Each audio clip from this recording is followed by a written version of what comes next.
Let us speak a little bit about the relations between Turkey and the Arab world, and especially Syria. We know that there was the cancelling of the visas between the two countries, but the most important is the economic relations that are being developed. More than 50 agreements were signed between the two countries. Does that affect you as a businessman, and how does it affect maybe the country and the whole region? I watched that event with great happiness and pride. We have offices in Turkey, among our 72 offices all over the world, and very active offices and active partnerships in Turkey for many years. Turkey is a major player. I remember always an opportunity I had in the late 70s with a Secretary of State of the United States of America who said, and I don't believe everything they say, but there are some things that are very enlightening when you listen to them. Should be mentioned that there are 3 facts in the region. And these 3 facts, she said, are Iran, Turkey, and Egypt. Now, of course, Egypt is a major power. It's an Arab country. And I was very, very, very delighted to see the Egyptian presence yesterday, the Minister of Economy of Egypt here in Damascus yesterday, because this signals a new role for Egypt in the Arab economy, which we welcome, and a welcome relationship with Syria, noting Syria's role. Syria is now placing itself in a very important and intelligent position as a connection between not just the countries of the region around it, but also Turkey and Iran, which are huge economies and have huge future potential.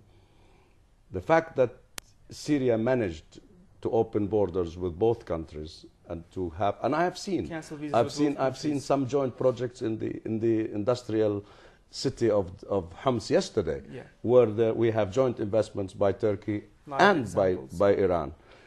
This is very important, and this sends a signal to all the Arab countries that these 2 major powers are our future partners.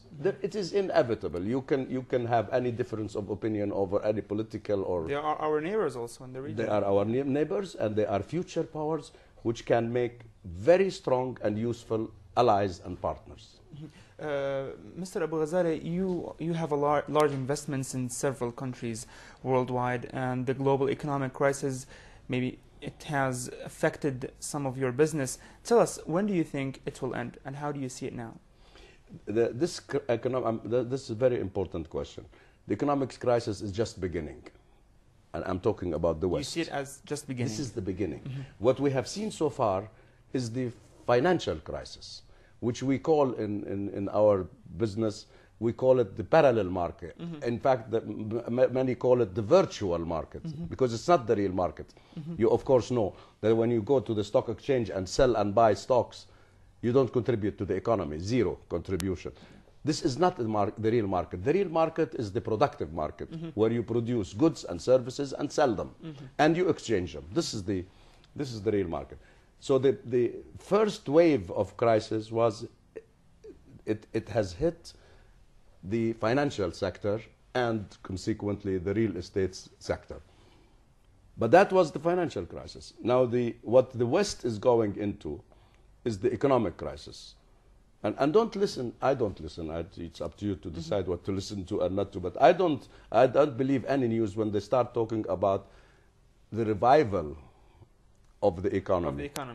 How can an economy be revived when unemployment is increasing, when companies are going bankrupt? So far we have about 200 banks that went bankrupt, and in December 2009 I said that we will see 1,000 American banks go bankrupt before this crisis is over. As you mentioned 2 weeks ago, the real estate crisis started in the U.S., especially in the U.S. It is a fallacy to talk about a revival of the economy when we have unemployment, when you have bankruptcies, when you have government deficits. Are we speaking about the West? The West. I'm talking about the West, and in different degrees. I will try to clarify. We'll move. When you have a government deficit that is growing, when you have a public debt that is increasing, and to service public debt, you increase your deficit, all of the factors of what we call basic economic indicators are wrong.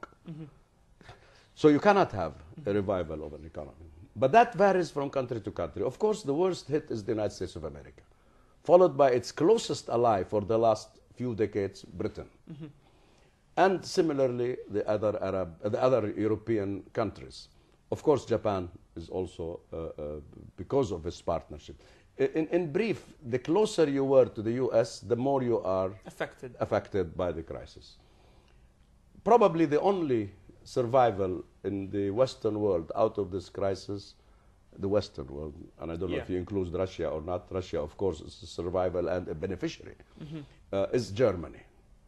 Germany, I see, the way I see the future or read it, is instead of closer ties and closer development of the European Union, we will see disintegration. Germany will have to dissociate itself because it cannot afford to destroy its economy to save the economies of Europe. Maybe again, to destroy it again, as you said, in your opinion, it started to look at the first and smallest crisis, which is Greece. This has to be followed by Portugal, by Spain, by Italy, by Britain. So they cannot afford to destroy a flourishing economy, which is the German. So that brings me to a summary. The way I see the future is there are 5 emerging powers. Of course, the US will remain a power. Nobody is saying it's going to be removed. No. But the emerging powers, while the US is under the pressure of a crisis, is China, India, Russia, and Brazil. And they use now the term, which I'm sure if you're familiar with, BRIC. They call them the BRIC countries, B-R-I-C, plus, of course, the Germany. Now, these emerging superpowers will lead us to a world which is multipolar. No more will have one country which will be the dominant power in the world.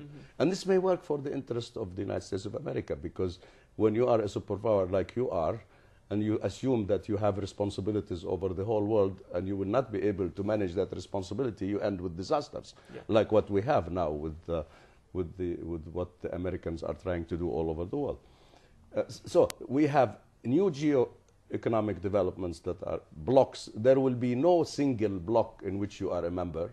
You will be a member on an economic block, and in another economic block you will have multi-partnerships with economic powers. It's a changing world, completely changing. Now, going back to the US has 10 years ahead of it. To start recovering? Why? Because if we look at the roots of the problem was predicated because on the cause of lack of government supervision of the financial markets.